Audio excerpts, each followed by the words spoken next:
आपको याद हो तो कुछ ग्लाइकोप्रोटीन्स का जिक्र किया था, GP1B, GP2B3A। ये क्या है? ग्लाइकोप्रोटीन्स हैं, अमाइनो एसिड और ग्लूकोज मॉलिक्यूल से मिलकर बनी हुई हैं और ये प्लेटलेट्स की सरफेस पे होती हैं। ये दूसरे मॉलिक्यूल्स और स्ट्रक्चर्स के साथ इंटरेक्ट करने में और हीमोस्टेसिस में अपना इंपॉर्टेंट रोल प्ले करने में इनका बहुत किरदार है।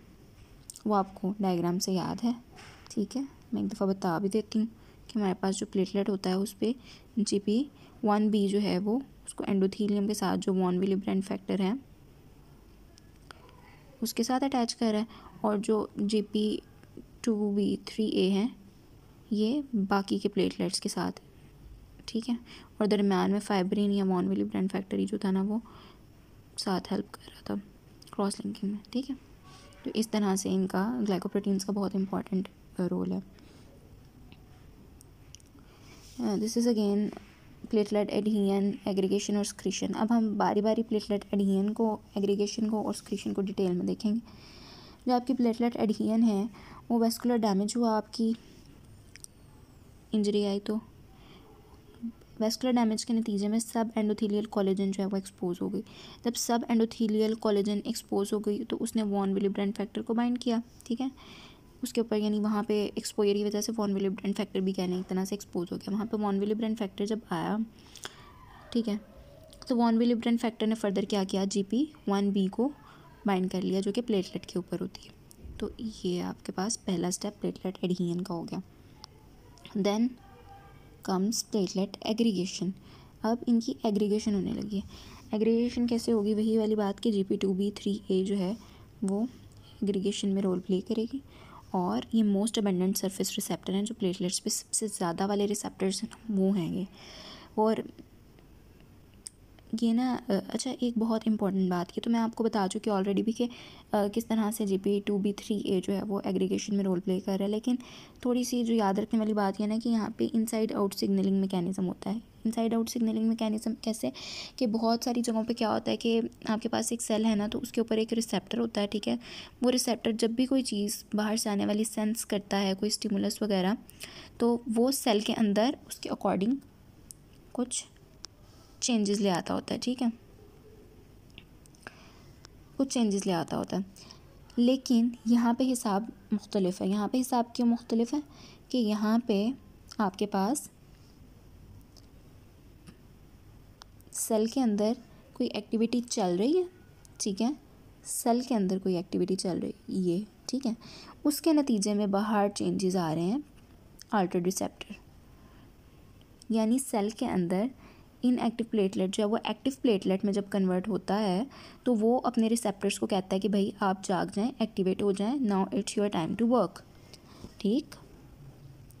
और ये ऑपोजिट है बहुत सारी सिग्नलिंग मैकेनिज्म से, जहाँ पे पहले रिसेप्टर एक्टिवेट होता है बाद में सेल। यहाँ पे पहले सेल एक्टिवेट हो रहा है, प्लेटलेट एक्टिवेट हो रहा है, और बाद में वो कह रहा है कि अब मैं एक्टिव हो गया हूँ तो चलो मेरे GP2B3A रिसेप्टर्स सारे काम पे लग जाओ, ठीक है। तो इनसाइड आउट सिग्नलिंग एक्टिविटी है।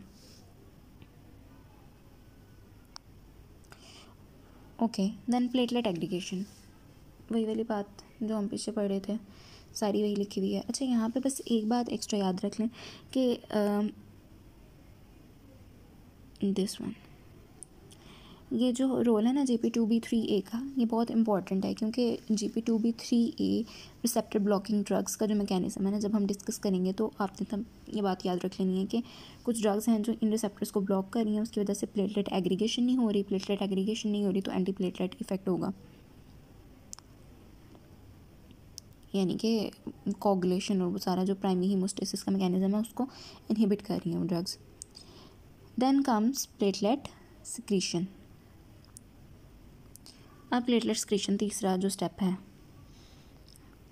Platelets activated by binding to subendothelial collagen, stimulation by activating substances, और सिक्रीशन ऑफ स्टोर्ड एक्टिवेटर्स, जिसके नतीजे में क्या हुआ, मोर एक्टिवेशन हो गई।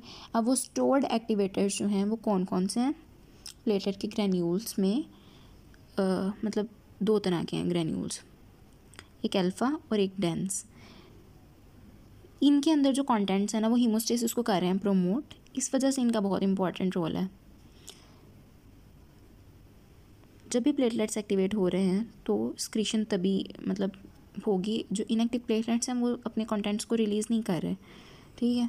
तो कोलेजन के साथ जब बाइंडिंग हो गई प्लेटलेट की, तभी दूसरे प्लेटलेट्स आके वहाँ पे एग्रीगेशन शो करेंगे। उसके बाद का जो स्टेप है वो स्क्रीशन का होगा। अब ये देख लें कि आपके पास जो अल्फ़ा ग्रैन्यूल्स हैं उनके अंदर सबसे ज़्यादा, अच्छा प्लेटलेट के अंदर सबसे ज़्यादा जो है अल्फ़ा ग्रैन्यूल्स हैं, डेंस भी हैं, डेंस ग्रैन्यूल्स में, लेकिन ज़्यादा वाले जो हैं वो अल्फ़ा हैं। और उनके अंदर फाइब्रिनोजिन होता है, वॉन विलिब्रेंट फैक्टर होता है, प्लेटलेट फैक्टर 4 होता है। वॉन विलिब्रेंट फैक्टर से भी आपका थोड़ा तारुफ है, फाइब्रिनोजिन से भी, प्लेटलेट फैक्टर 4 हम आगे बस डिस्कस करने लगे। Then dense granules, dense granules में एडीपी है, कैल्शियम है और सीरोटोनिन है, ये भी हम बस आगे डिस्कस करने लगे।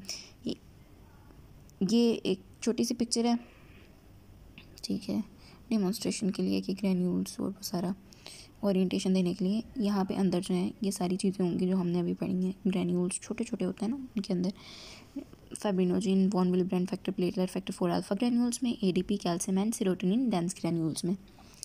देन प्लेटलेट फैक्टर 4, यानी अब जो इसके अंदर कंटेंट्स हमने पढ़े हैं ना, अब उन कंटेंट्स को हम बारी बारी डिस्कस करने लगे। प्लेटलेट फैक्टर 4 अल्फा ग्रैन्यूल से रिलीज़ हो रहा है, एंडोथेलियल सेल्स के साथ बाइंड कर रहा है और इसके बहुत सारे इंपॉर्टेंट बायोलॉजिकल इफ़ेक्ट्स हैं, लेकिन हेपरिन इंड्यूस्ड थ्रोम्बोसाइटोपिनिया में इसका बहुत ज़्यादा हाथ है। वो किस तरह से, दो ये रेयर लाइफ थ्रेटनिंग है, लाइक बहुत कम है, लेकिन लाइफ थ्रेटनिंग इफेक्ट है हेपरिन एडमिनिस्ट्रेशन का। होता क्या है कि जो एंटीबॉडीज़ बनती हैं ना, वो प्लेटलेट फैक्टर 4 के साथ और हेपरिन के कॉम्प्लेक्स के साथ बाइंड कर जाती हैं। एंटीबॉडीज़ जब प्लेटलेट फैक्टर 4 और हेपरिन के कॉम्प्लेक्स के साथ बाइंड करती हैं तो वो प्लेटलेट एक्टिवेशन करा देती हैं और डिफ्यूज थ्रोम्बोसिस स्टार्ट हो जाती है। यानी हेपरिन की एडमिनिस्ट्रेशन एक स्टिमुलस के तौर पे एक्ट की, उस स्टिमुलस ने क्या किया, प्लेटलेट फैक्टर 4 को, ठीक है, और हेपरिन को, मतलब हेपरिन इटसेल्फ जो स्टिमुलस था, इनके बन गए कॉम्प्लेक्सेस। इन कॉम्प्लेक्सेस से डिफ्यूज थ्रोम्बोसिस, क्योंकि आपको पता है प्लेटलेट फैक्टर 4 तो निकलना है ना ग्रैन्यूल में से, और वो ग्रैन्यूल में से कब निकलेगा, जब प्लेटलेट एक्टिवेटेड फॉर्म में होगा। तो उसकी वजह से बहुत सारे प्लेटलेट्स एक्टिवेट होते जाते हैं, हालांकि वहाँ पर कोई इंजरी नहीं होती। तो this is called diffuse thrombosis. और उसकी वजह से क्या होता है, लो प्लेटलेट्स फ्रॉम कंजप्शन, यानी बहुत सारे प्लेटलेट्स बिला वजह ही कंज्यूम होते जा रहे हैं, बिला वजह ही हल्कान हो रहे हैं एक्टिवेट हो के। तो इस वजह से क्या होता है कि हमारे पास डिफ्यूज थ्रोम्बोसिस के नतीजे में हेपरिन इंड्यूस्ड थ्रोम्बोसाइटोपिनिया हो जाता है, यानी प्लेटलेट्स कम हो रहे हैं बहुत ज़्यादा यूज़ होने की वजह से। Then comes another component of granule, serotonin. Serotonin आपको पता है डेंस ग्रैन्यूल से रिलीज़ हुआ था, और ये भी रिलीज़ कब होगा, देखें ये कॉन्टेंट्स तब रिलीज़ हो रहे हैं जब प्लेटलेट एक्टिवेट होता है। जब प्लेटलेट एक्टिवेट नहीं होता तब भी ग्रैन्यूल्स के जो कॉन्टेंट्स हैं वो रिलीज़ नहीं हो रहे। अब सीरोटोनिन जब रिलीज़ होता है तो this provides basis for serotonin release. ऐसे ये डायग्नोस्टिक टेस्ट है फॉर हेपरिन इंड्यूस्ड थ्रोम्बोसाइटोपिनिया, और इसमें हम करते क्या है कि हम डोनर प्लेटलेट्स जो हैं उनको लेबल कर लेते हैं C14 सीरोटोनिन से, यानी जिसके प्लेटलेट्स हम ले रहे हैं वो डोनर है, उसके प्लेटलेट्स को आपने C14 सीरोटोनिन से कर लिया लेबल, और पेशेंट का सीरम लिया और उसके अंदर डाल दी heparin.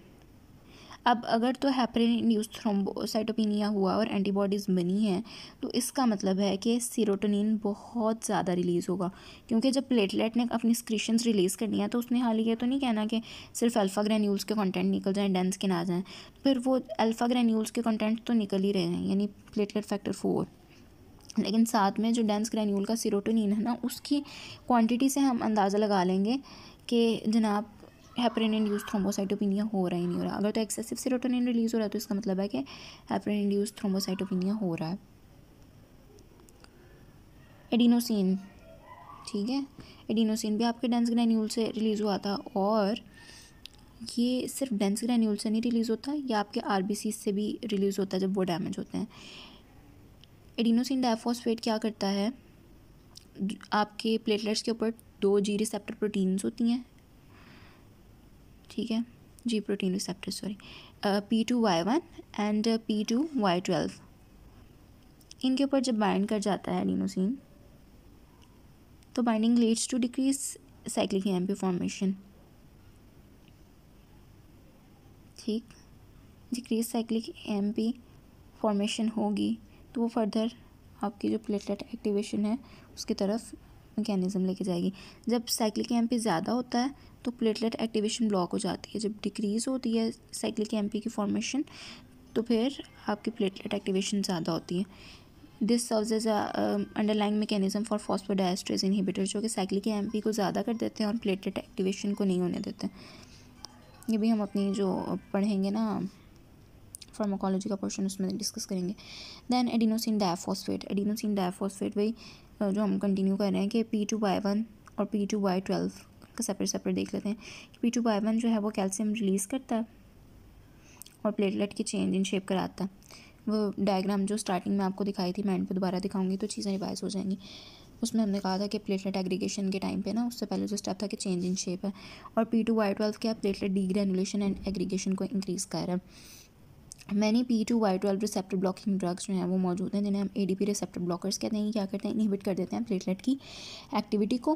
For example some names are here clopidogrel, prasugrel, ticlopidine and ticagrelor. बाकी हम इनको जब फार्माकोलॉजी का पोर्शन पढ़ेंगे तब डिस्कस करेंगे डिटेल में इंशाल्लाह। देन थ्रोम्बोक्सिन A2 का रोल है, ये पावरफुल प्लेटलेट एक्टिवेटर है।